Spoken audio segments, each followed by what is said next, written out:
ela conseguir.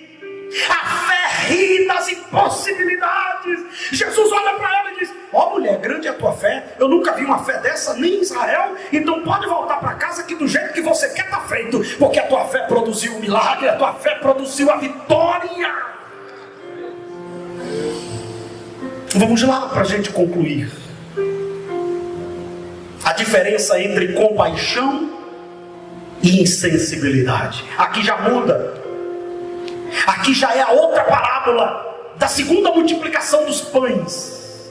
A gente já estudou aqui a primeira multiplicação, era 5.000 homens, fora crianças e meninos. E Jesus multiplicou 5 pães e 2 peixes. Na segunda multiplicação tinha 4.000 homens, fora meninos e mulher. Só que tem algumas diferenças da primeira multiplicação para a segunda. Na primeira multiplicação o povo foi atrás de Jesus, chegou lá, estava chegando de noite, os discípulos disseram: manda embora.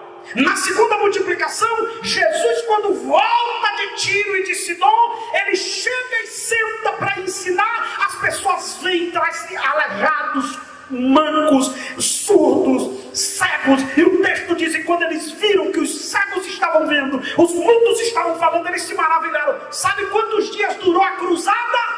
3 dias sem parar. 3 dias, de manhã, de tarde, de noite, de manhã, de tarde, de noite, de manhã, de tarde, de noite. Quando o povo já estava exausto, os discípulos disseram: infelizmente aí tem que mandar o povo embora. E Jesus, e o texto diz, e Jesus olha para aqueles discípulos e diz: eu tenho compaixão dessa gente, eu tenho compaixão desse povo. Ô Pedro, olha, eu tenho compaixão desse povo, Pedro. Olha, Pedro, se eu não cuidar deles, ó João, se a gente não estivesse aqui, se eu não estivesse aqui, queria ajudar eles. Eu tenho compaixão. E os discípulos demonstram insensibilidade. Manda a multidão embora. Eles percebem que dessa vez é pior, porque o lugar agora é deserto, e o tempo que eles estavam era muito grande, com fome. Eles não aprenderam. Irmãos, olha para mim, qual é a diferença de algumas pessoas para outras? É que o momento de dificuldade faz ele aprender. E tem gente que você pode passar ele pelo deserto que for, ele não aprende. Os discípulos não aprenderam a ter compaixão.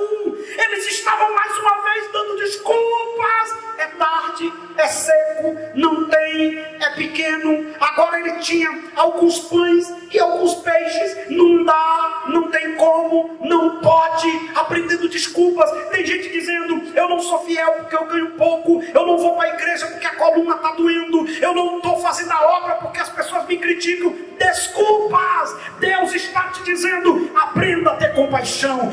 Tire proveito do momento difícil que você está vivendo. E em último lugar, o poder de Jesus. O poder de Jesus. Tem 4 coisas sobre o poder de Jesus que nós não podemos esquecer. Primeiro, o pouco nas mãos de Deus é muito. Eu vou repetir: o pouco na mão de Deus é muito. O pouco na nossa mão é nada. O muito na nossa mão é pouco. Mas o pouco na mão de Deus é muito. Eles tinham 7 pães e alguns peixinhos. Mas na mão de Jesus, 7 pães e 2 peixinhos é muito. 7 pães e alguns peixinhos é muito. Foi igual a botija de azeite. Uma botija de azeite na mão da viúva é uma botija. Na mão de Jesus é uma torneira. É uma fonte de azeite. O poder de Jesus. O poder de Jesus não exclui a cooperação dos homens. Isso aqui é muito sério. Jesus tem poder, irmãos, para fazer aparecer pão. Sim ou não? Jesus tem poder de aparecer peixe. Sim ou não? Jesus tem poder de aparecer, botar um deserto. No deserto, Jesus tem poder de botar um restaurante, comida aquilo. Sim ou não? Mas ele não quis. Ele quis usar o que tinha. Ele quis multiplicar. Mas ele estava dizendo: multiplicar sou eu, mas repartir é com você. Bota o povo sentado, que agora vocês vão dar comida. Jesus pode trazer comida multiplicação. Ele quer usar você neste milagre. Ele quer usar você neste milagre que Ele vai fazer. Escuta que eu falo como profeta de Deus. O que Deus vai fazer é grande, através de coisas pequenas, mas Ele não vai fazer cair do céu. Ele vai usar a mim, Ele vai usar a você, Ele vai usar a você. É pequeno, é pouco, mas na mão dele é grande, e o que Ele vai fazer é maior do que se imagina, e não vai cair do céu, mas Ele vai usar você para fazer. Terceiro, existem alguns passos para o milagre. Primeiro, quer milagre? Se organize. Escute isso aqui, que isso aqui é muito sério. Quer milagre? Se organize. Pastor, eu quero milagre. Se organize. Organize sua casa.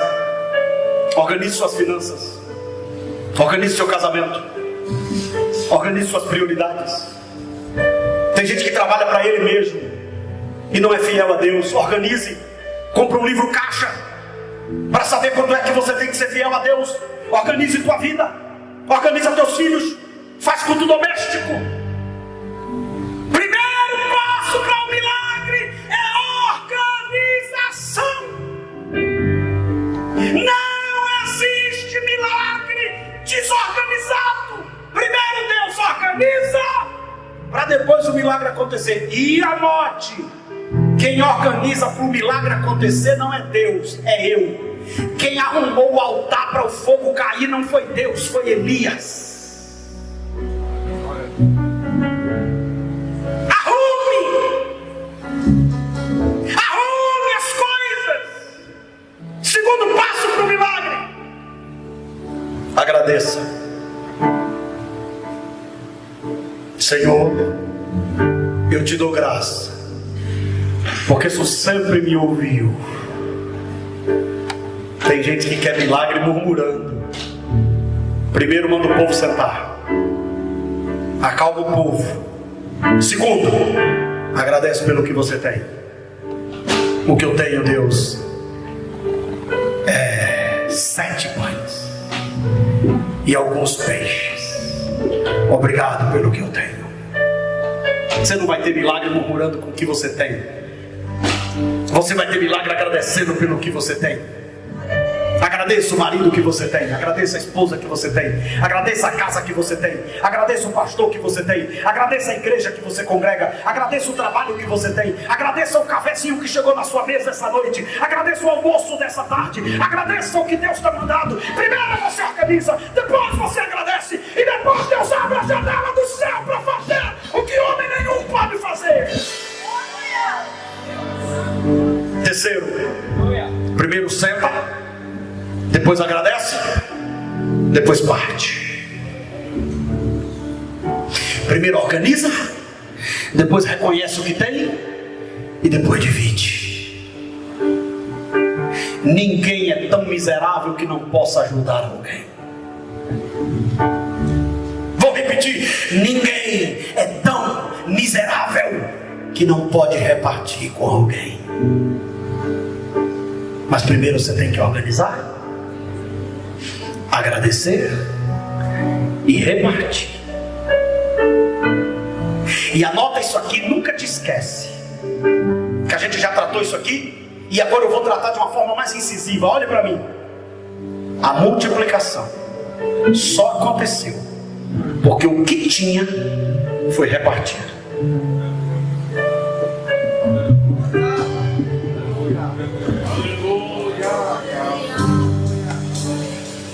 Quando eu organizo o que Deus me deu, quando eu agradeço pelo que Deus me deu, e quando eu divido o que Deus me deu, o que Deus me deu não diminui, aumenta. O que Deus me deu não diminui, aumenta. O que Deus me deu não diminui, aumenta. Olha o que Deus está dizendo: você vai repartir do que eu te dei, e eu vou multiplicando o que vai ficando. Você vai repartir do que eu te dei, e eu vou multiplicando o que vai ficando. Na matemática de Deus, não dividir não falta, dividir e multiplica.